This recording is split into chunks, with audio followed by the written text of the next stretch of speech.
मित्रों नमस्कार। आपका आपके YouTube चैनल भारत प्यारा जग में न्यारा में स्वागत है। मैं हूं भीमबली कुंवर। तो इस समय जो आप लोगों के सामने मैं टॉपिक लेकर आया हूं और राम जन्मभूमि विवाद कैसे आगे बढ़ा और किस तरह से हिंदू संगठनों ने, बीजेपी ने राम जन्मभूमि पर मंदिर बनाने का संकल्प लिया, उसके बारे में मैं चर्चा करना चाहता हूं, जिसका संकेत मैं एक वीडियो में दे चुका था। तो मित्रों, 27 सितंबर 1990 का दिन था, जिस दिन सोमनाथ से अयोध्या की रथ यात्रा शुरू की थी लाल कृष्ण आडवाणी ने। सोमनाथ से अयोध्या तक के लिए रथ यात्रा शुरू की थी। जब वो रथ यात्रा बिहार में प्रवेश कर रही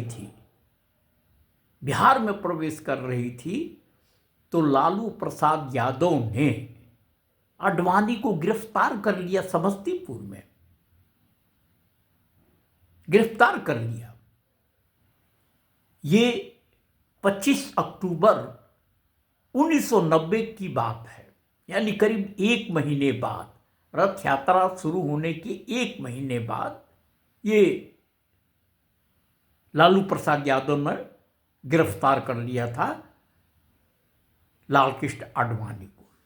अब जब वो यात्रा भूमि पूजन के लिए, राम मंदिर के निर्माण के भूमि पूजन के लिए अयोध्या पहुंचने वाली थी, 30 अक्टूबर 1990, उस दिन मुलायम सिंह यादव ने पुलिस वालों को आदेश दिया कार सेवकों पर गोली चलाने का। तो उस तरह से कार सेवकों पर उन्होंने गोली चलाई। तो कहने का मतलब यह है कि कार सेवकों पर उस समय भी गोली चली थी और पता नहीं कितने लोग मारे गए थे। और दूसरी बार लालू प्रसाद यादव को मौका मिला, यानी एक बार तो मुलायम सिंह यादव ने गोलियों से भुनवा दिया कार सेवकों को, और दूसरी बार लालू प्रसाद यादव को जब मौका मिला, जब वो रेल मंत्री थे, तो उन्होंने एक single member committee, UC Banerjee की कमेटी बना के लीपा पोती करने की कोशिश की कि ये जो गोधरा में हुआ था, जो स्टेशन में 59 कार सेवक मारे गए थे, वो कोई षड्यंत्र नहीं था, कोई कंस्पायरेसी नहीं थी, बल्कि एक दुर्घटना थी जो अंदर के तरफ से लगी थी। ये लालू प्रसाद यादव ने जबरदस्ती करवाया था, जबकि यूसी बनर्जी कमेटी के पहले एक आयोग, जिसे गुजरात सरकार ने बनाया था, नियुक्त किया था, वो काम कर रहा था। वो आयोग गोधरा कांड से लेके 2002 में जो दंगा हुआ था उसकी जांच कर रहा था। उस आयोग का नाम था नानावती शाह कमीशन।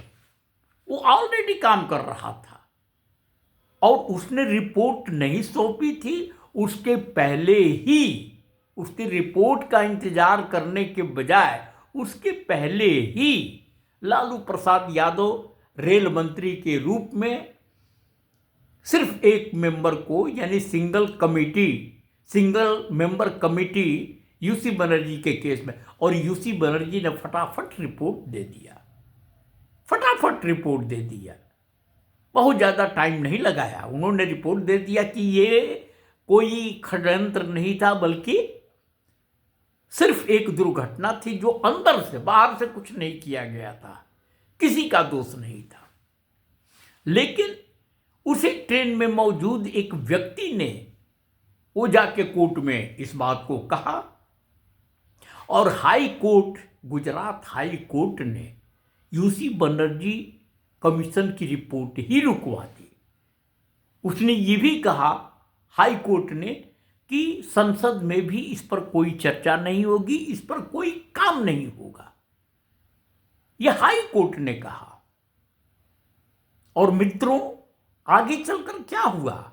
आगे चलकर यह हुआ कि ट्रायल कोर्ट ने 31 लोगों को दोषी पाया गोधरा ट्रेन एक्सीडेंट के लिए। 31 लोगों को, उनमें से कुछ लोगों को मृत्यु दंड दिया, फांसी की सजा दी, और कुछ लोगों को आजीवन कारावास दिया। ये हुआ था उसके। और उस पर किस तरह से लालू प्रसाद यादव ने, तो लालू प्रसाद यादव ने एक बार तो समस्तीपुर में अड़ंगा लगाया इनकी आडवाणी की रथ यात्रा को रोककर। दूसरे मुलायम सिंह यादव ने गोलियां चलवा दी। और फिर जब लालू प्रसाद यादव को मौका मिला तो जो कार सेवक मारे गए थे उनको जस्टिस दिलाने की जगह पर जस्टिस का रास्ता ही रोक दिया। तो इस तरह की ये मिली भगत रही है कांग्रेस और ये समाजवादी पार्टी और आरजेडी के बीच में। तो आप लोगों से मैं नम्र निवेदन करता हूं कि इन लोगों से आप सावधान रहिए, इनकी किसी भी बात पर यकीन मत कीजिए। ये पूरी तरह से हिंदू विरोधी हैं। और मैं तो समझता हूं कि जो इनका समर्थन करता है वो हिंदू कहलाने का दावा खो देता है। अगर आपके अंदर जमीन नहीं है, आपकी आत्मा नहीं स्वीकार करती, तो मैं समझता हूं कि आपके अंदर हिंदुत्व का बहुत कम अंश रहा है। फिर तो आप मत जाइए मंदिर, कन्वर्ट हो जाइए आप किसी दूसरे धर्म में, लेकिन ये ड्रामा तो मत कीजिए। मित्रों, मुझे क्षमा कीजिएगा, मैं थोड़ा सा आवेश में आ गया था। गुस्सा तो आता ही है।